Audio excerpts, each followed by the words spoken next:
Se você em algum momento questionou o que é habite-se é a mesma coisa que CVCO, tem um imóvel sem habite-se, o que eu faço? Se eu tenho alvará de construção, é a mesma coisa? Se você tem dúvidas relacionadas ao habite-se, fica comigo até o final desse vídeo. Sejam bem-vindos a mais um vídeo do canal Arquitetos na Obra. Nesse canal eu trago temas que vão ajudar você, arquiteto, estudante de arquitetura, a entender um pouco mais dos processos construtivos, ao dia a dia mesmo, à prática, daquilo que a gente põe no papel se tornar realidade. Meu nome é Maria Fernanda Toaquim, eu sou arquiteta, sou sócia da UP Construtor. Hoje eu atuo principalmente na gestão e execução das nossas obras, é por isso que eu tenho como trazer essas informações aqui para cá para vocês, né, do dia a dia da obra, porque é a minha realidade, é o que eu vivo hoje atualmente. E nesse vídeo de hoje eu vou trazer um pouquinho mais para vocês a respeito do habite-se, né? O que é esse negócio, o que a gente pode aprender com ele. Bom, a primeira dúvida, a que gera mais confusão, acho que de todo mundo, é aquele negócio. Se eu aprovei meu projeto, preciso do habite-se? Se eu tenho alvará de construção, preciso do habite-se? Então, assim, são 3 documentos diferentes, o que é obrigatório, o que não é. Então, vamos entender um pouco mais o que é cada um, para você ver as diferenças realmente e entender por que os 3, todos os 3, são obrigatórios. Como tudo nesse país, a gente precisa de um documento e avisar aquilo que a gente está fazendo. Mas existe um porquê. Por que a gente tem que aprovar o projeto na prefeitura? Por que é diferente do alvará de construção?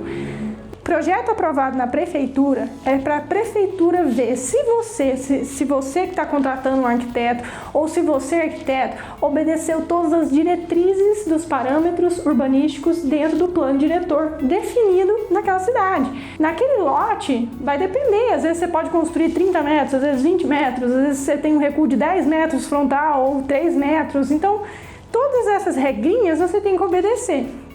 E a aprovação do projeto na prefeitura é quando a prefeitura fala assim, ó, você está de acordo com todas as diretrizes urbanísticas do nosso plano diretor vigente. Mas por que isso acontece? Por que a gente tem que obedecer essas coisas chatas para poder fazer o nosso projeto? Por conta do plano diretor. O plano diretor é o planejamento urbanístico da sua cidade. É como que a sua cidade vai crescer. São urbanistas que vão sentar numa mesa e que vão definir todo o direcionamento daquela cidade. É algo extremamente complexo que define, por exemplo, para onde a sua cidade tem que crescer, onde que a sua cidade pode verticalizar, onde que ela não pode, quais patrimônios históricos ela tem que preservar, quais não são tombados, quais são ou quais deveriam ser. É muito importante um plano diretor. As pessoas ficam anos para pensar um plano diretor de uma cidade. De repente, se você tem um manancial próximo da sua cidade, você não pode deixar que o pessoal avance para aquele lado, vamos dizer assim. Então, tem várias técnicas que você usa, isso é só um exemplo, porque é extremamente complexo, para você brecar o crescimento da cidade para cima do manancial, para que não haja a poluição dele, ou para uma área de preservação permanente. Por exemplo, vamos dizer que nós temos o centro aqui e um manancial de cá. Então no centro você pode até deixar verticalizar bastante, ocupar bastante terreno, impermeabilizar bastante o solo e assim vai. Para você reduzir o crescimento da cidade para o lado do manancial, você pode usar as técnicas do seguinte, aqui você põe lá a zona comercial de serviço, né? Verticaliza bastante, etc. Na beirada ali, você já começa a ir reduzindo o crescimento. Você põe uma zona mista, pode um comércio pequeno, ali já começa residencial, etc. Mais pra cá, mais próximo ali do manancial, você põe zona puramente residencial. Então, você só pode construir casas até 12 metros de altura e assim vai. Aí lá pertinho do manancial, você põe o quê? Área de sítio. Só pode construir uma casa a 2.000 metros quadrados, os terrenos têm que ser gigantes, a permeabilidade do solo tem que ser enorme, e assim vai. Então, é uma forma das pessoas estabelecerem um direcionamento estratégico de onde e como essa cidade vai crescer. Então, é de extrema importância. Por exemplo, porque tem alguns terrenos que têm um afastamento frontal de 10 metros e outros têm de 0. Às vezes tem terreno que você pode construir no alinhamento predial. Porque naquela parte onde as habitações têm aí esse recuo frontal de 10 metros, pode ser que os urbanistas que pensaram aquele projeto, eles tenham imaginado que futuramente o fluxo de carros ali sejam maiores e que eles vão precisar, por exemplo, fazer um corredor de ônibus ali. Eles já pensam no crescimento da cidade lá na frente. Então pode ser que a prefeitura tenha que comprar esses recuos das residências, por isso que não tem permissão para construir ali, porque daí você pode ir abrindo, alargando as avenidas. Você tem esses instrumentos para poder realizar esse tipo de coisa. Então você pode perceber que às vezes é numa via ali bem movimentada, mas que ainda não está muito larga, dependendo de onde vai crescer a cidade. Esses são alguns exemplos de como funciona um plano diretor. Então por isso que a gente tem que comprovar para a prefeitura, né, como tudo no nosso país, que a gente fez de acordo com o plano diretor. Que naquele terreno que você só podia construir 12 metros, que você não pode avançar no recuo, que você fez tudo certinho, então que o seu projeto está ok. Por isso que é um documento. O projeto aprovado na prefeitura não é a mesma coisa que o alvará de construção. Justamente, você tem que falar para a prefeitura lá, oi, eu vou construir. Ok, existem municípios ainda que cobram por esse tipo de taxa, né? É meio complicado, mas tem município que não cobra. Então vamos, né, parabenizar esses aí que não cobram esse tipo de alvará, mas tudo bem, é obrigatório. Nós temos que fazer. Para fazer essa construção tem que sair a aprovação do projeto e o alvará de construção. Mas por que tem que ter as duas coisas? Porque eu posso aprovar meu projeto hoje e querer construir só daqui 10 anos. Só que daqui 10 anos mudou o plano diretor. E se mudou o plano diretor, pode ser que aquele meu projeto antigo aprovado não esteja de acordo com as novas regras. Que o novo plano urbanístico, o novo projeto de urbanismo tenha pensado o crescimento da cidade de uma forma diferente.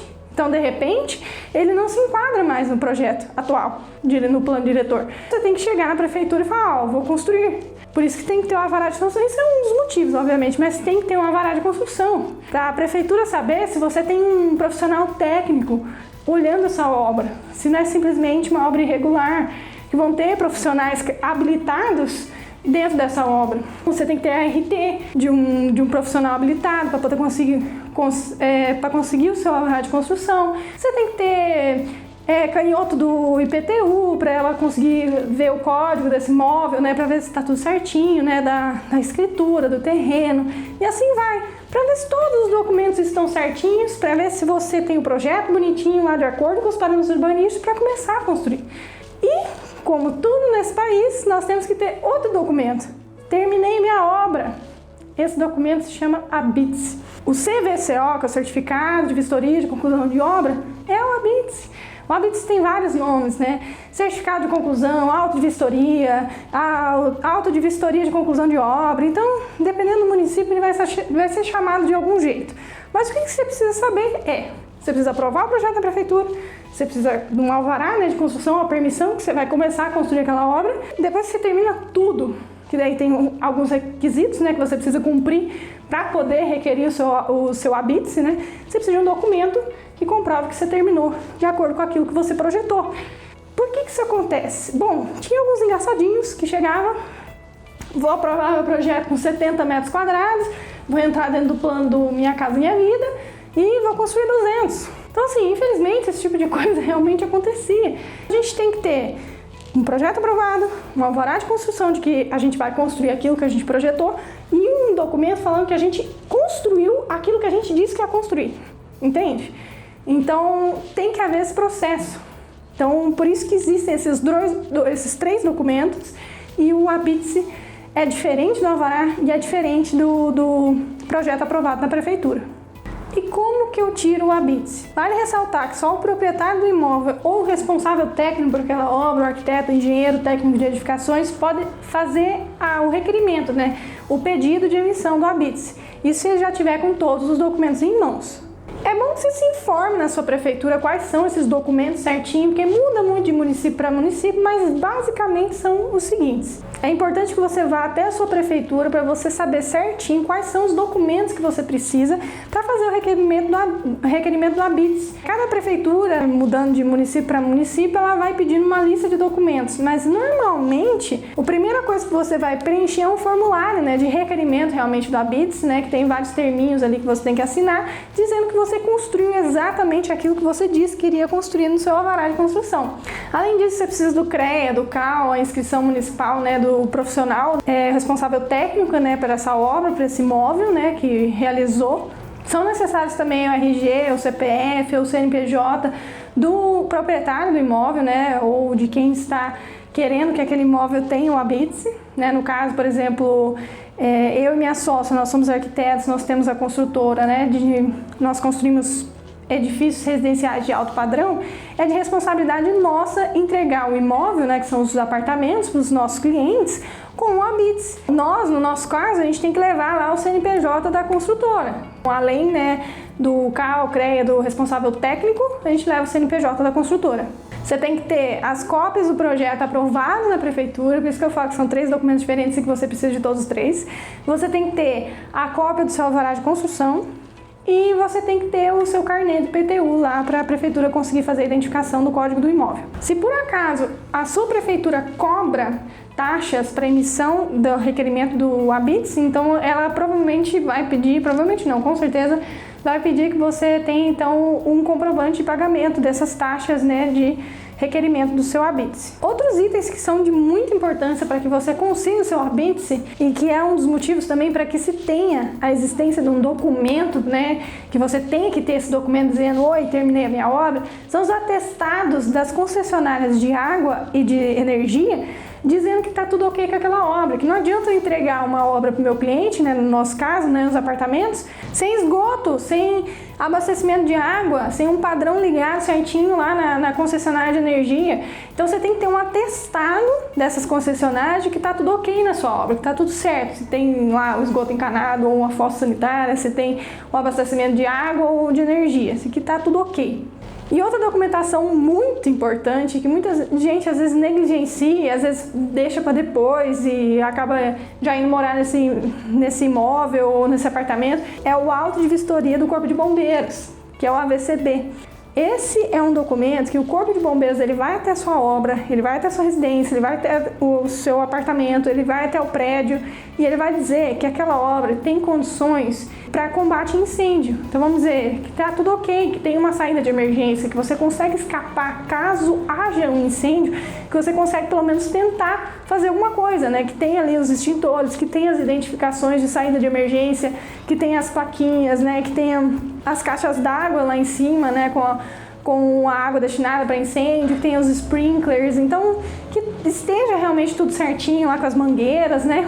Para que você, se por acaso haja um incidente, né, haja um incêndio, você consiga pelo menos se defender. Então esse auto de vistoria do Corpo de Bombeiros é extremamente importante, não só para é um documento, não, é para atestar que a sua obra, que a sua edificação, que o seu imóvel dê condições para as pessoas que vão morar ali ou que vão usufruir daquilo ali, tenham condições de combater um incêndio. Outra coisa muito importante é a quitação do ISS. Como tem muita obra que as pessoas não contratam, né, com carteira assinada, contratam de forma irregular, a prefeitura vai calcular, não aquilo que foi recolhido, né? Ela vai fazer um cálculo e você vai ter que quitar esse ISS que a prefeitura vai calcular para você. Então você tem que levar essa quitação lá para poder requerir também o Habite-se.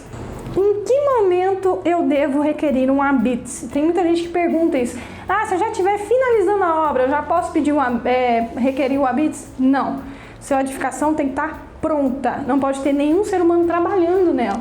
Até porque para você dar baixa no ISS e fazer essa quitação do ISS para poder requerir o seu Habite-se, você não pode ter ninguém trabalhando, né?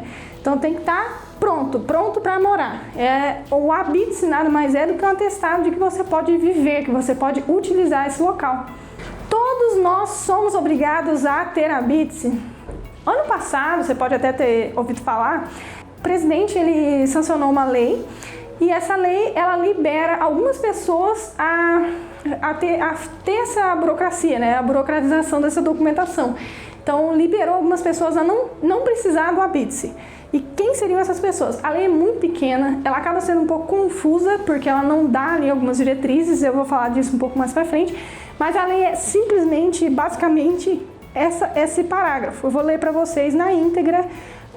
A lei é de número 13.865, tá? De 8 de agosto do ano passado, de 2019. E eu vou ler para vocês o que essa lei fala, né? Quem são as pessoas desobrigadas a ter um Habite-se.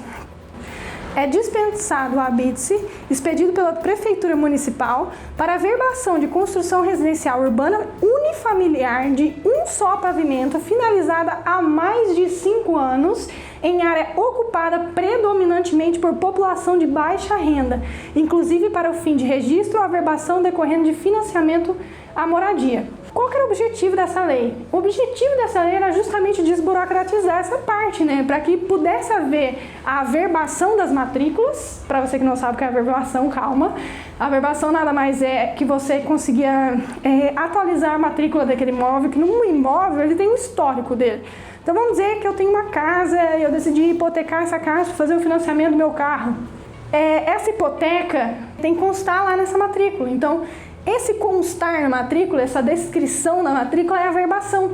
A averbação, por exemplo, é quando você também vende um imóvel. Eu vendi o meu imóvel para minha irmã, por exemplo.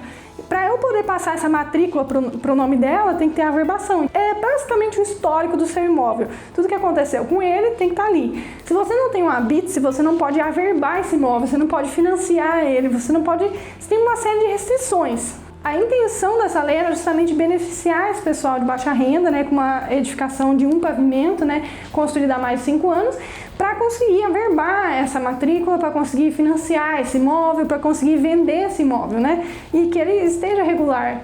E para liberar essa pessoa da possibilidade de haver multas. Eu já vou falar para vocês as consequências de não se ter um habite. Enfim, a situação era tentar regularizar. Mas o que acabou acontecendo? Assim, foi muito bom por alguns termos, mas acabou não levando em consideração, por exemplo, que muitos lugares de baixa renda, assentamentos, né, as favelas, as edificações, elas não têm um só pavimento. Então acaba que ela ficou não integrou realmente todas as pessoas que necessitariam dessa liberação, né, para regularização do próprio imóvel. Existem algumas reclamações a respeito disso. E também pelo fato dele não ter especificado, porque a lei é só isso, é só esse parágrafo, literalmente, não ter especificado quais documentos, então, exigir dessas pessoas para que haja a regularização. Então, ficou muito aberto, vamos dizer assim. Foi uma lei, né, com boas intenções, né, para conseguir regularizar essas edificações, mas tem alguns problemas, né, como tudo. Quais são as implicações por não se ter um habite? Em primeiro lugar, não ter um habite, né? Se você foge desse grupo de pessoas, né, que são imóveis unifamiliares, né, tem que ser obrigatoriamente residencial, não adianta ser lojinha. Ah, eu tenho uma lojinha de 50 metros quadrados num bairro ali predominantemente de renda mais baixa. Não vale. Para essa lei é só residencial, unifamiliar, um pavimento em bairros, né, de renda mais baixa e que foi construída há mais de 5 anos. Então, se você não se enquadrou nisso daí, você deve ter um habite. Quais são as implicações por não se ter um habite? Você não ter um habite, você está irregular. Então, se você está regular, você está passível a multa. É meio complicado. Lógico que é difícil da prefeitura fazer essa fiscalização, mas se houver alguma fiscalização, o seu imóvel ele vai ser multado. Em primeiro lugar, se você é a pessoa, né, que está ali construindo. Você construiu, está na sua casa, não tirou o habite, qual que é o valor dessa multa, etc. Muita gente pergunta isso, mas na realidade você vai ter que conversar com a sua prefeitura. Infelizmente, né, cada prefeitura tem seu cálculo ali, então não tem como te dar uma previsão de quanto você estaria devendo ou coisa do gênero. Você vai ter que chamar a prefeitura, né, para saber certinho o que você precisa fazer. Se você tem um imóvel comercial, se você for alugar esse imóvel para alguém ou se você for colocar uma loja ali dentro, você não consegue um alvará de funcionamento desse imóvel comercial por não existir um habite. Então já começa a complicar nessa parte também, não só no residencial, não só pelo fato de ter multa, mas também porque você não vai conseguir ter um alvará de funcionamento. Outro ponto é que o seu imóvel ele vai ser desvalorizado. Como ele vai estar enrolado, vamos dizer assim, não tem um habite, você não consegue fazer a averbação da matrícula, né? Então você não consegue passar esse imóvel para o nome de outra pessoa, então na hora de vender esse imóvel, o preço dele vai cair lá embaixo. Se você é esse tipo de pessoa que compra um imóvel para depois, para desenrolar ele, para conseguir o habite, para depois vender mais caro, tenta ver certinho, né, quais são os tipos de enrolamento ali que esse imóvel tem para ver se realmente vai valer a pena. Outro ponto é que se você vai vender esse imóvel sem habite, dificilmente um banco vai autorizar o financiamento desse imóvel sem habite. Assim, para não dizer Nunca. Bem dificilmente um banco vai liberar isso daí. É realmente muito complicado você não ter um Habits, então você tem que prezar realmente por ter essa documentação, porque tudo que você não tem de documento obrigatório da prefeitura, eles vão te encher o saco. Aquele negócio, né? O ditado. Quem paga errado, paga 2 vezes. Então vamos tentar regularizar. Beleza. Como que eu faço isso? Eu tenho um imóvel, eu moro nele, ele não tem o Habits, ou eu comprei um imóvel sem o Habits, como que eu regularizo esse imóvel? Bom, a primeira dica é, veja se ninguém deu entrada já nesse requerimento de Habits, que já vai te poupar uma dor de cabeça, que às vezes pode ser que tenha ali um processo em andamento. Então vai na prefeitura, se esse é um imóvel novo para você, e veja se não tem ali um requerimento de Habits, se alguma coisa, se já não iniciaram algo. Se ninguém iniciou nada, se é tudo do zero, você vai precisar fazer um levantamento arquitetônico do seu projeto, da sua casa, daquilo que foi construído, né, do seu imóvel, não necessariamente casa. Então, o arquiteto ele vai passar para a planta, ele vai passar, né, para dentro do terreno tudo aquilo que foi construído para ver se ele está dentro dos parâmetros urbanísticos do seu plano diretor. Normalmente, né, quando as pessoas não têm um Habits, é por não ter aprovado o projeto na prefeitura, por não ter tido um alvará de construção, tem N, né, não ter tido um técnico responsável por aquela obra, N motivos para que as pessoas não tenham um Habits. Mas vamos iniciar do zero, né? Vamos partir do pressuposto que a pessoa não tinha aprovado esse projeto na prefeitura, não tinha alvará de construção, não tinha nada disso. Beleza. Você vai ter que fazer um as-built. O que é um as-built? O como está construído. Então o arquiteto vai lá, ele vai mapear toda a sua obra, vai colocar no projeto e vai ver se isso que for construído está de acordo com os parâmetros urbanísticos. Aí ele vai ter um projeto aprovado, certo? O arquiteto, o engenheiro tem que ser um profissional habilitado realmente para fazer esse as-built, para colocar no papel aquilo que foi construído, né, desse imóvel, justamente para ele ter noção, né, dos parâmetros urbanísticos, daquilo que se pode construir, e também para aprovar esse projeto, né? Então a prefeitura ela vai mandar uma fiscalização para saber se aquilo que está no papel, né, realmente condiz com a realidade. Então não adianta você mentir se por acaso a sua obra estiver ali um pouco, sei lá, avançando no recuo ou coisa do gênero. Você tem que deixá-la exatamente como ela está. E daí vem uma pessoa da prefeitura para olhar para ver se ela libera. Se por acaso a sua prefeitura liberou, você vai para o próximo passo. A prefeitura vendo aquilo que está construído, ela pode dar a baixa, né, na baixa da construção ou Habits, se tiver tudo certinho, se você tiver quitado, né, todas as taxas, multa e etc, que ela vai te cobrar por ter ficado com esse imóvel irregular. E ela só vai efetuar a baixa da sua construção se não tiver nenhuma coisa pendente ali da sua obra, se ela estiver realmente pronta, se tiver tudo certinho, os projetos arquitetônicos, etc. Então, ó, a primeira coisa que você vai fazer é contratar um profissional habilitado que saiba das legislações, até porque ele vai ter que assinar esse projeto, fazer o as-built, né, como ele está construído, levar para a prefeitura, tirar todos os documentos, né, de requerimento do alvará ali, tudo certinho, de regularização, na verdade, né, não é de requerimento do alvará de término de obra, que é o Habits, seria um termo de regularização, né, para a obtenção do Habits.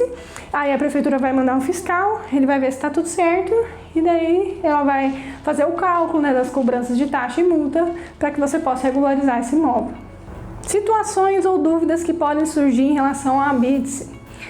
Ah, mas e se minha obra são bloquinhos, edifícios residenciais em blocos e eu vou construir um de cada vez, eu queria entregar esse primeiro que está pronto e ter o Habits dele, eu consigo? Consegue, tem um Habits parcial. Então, se tiver tudo certinho, documentação correta, projeto aprovado da prefeitura, alvará, etc., toda essa documentação que a gente já falou aqui no vídeo, você consegue tirar o alvará parcial daquela obra, que a construtora, a prefeitura, ela consegue visualizar que a construtora ela edificou um prédio só, mas que aquele prédio em si está pronto, vamos dizer assim, né? Então, se são várias casas e daí você terminou uma, já vendeu e quer que a pessoa more, sei lá, se existe, né, essa possibilidade da pessoa morar lá, então você pode tirar esse alvará parcial do Habits, que para justamente, né, possibilitar que essa pessoa consiga habitar aquele local. Um mito é que muita gente às vezes acredita que, porque eu tenho conta de água, luz, energia na minha residência, quer dizer que eu tenho Habits. Não é bem assim. Isso não quer dizer que só porque você tem abastecimento de água e energia não quer dizer que você tem um Habits e que você esteja regular.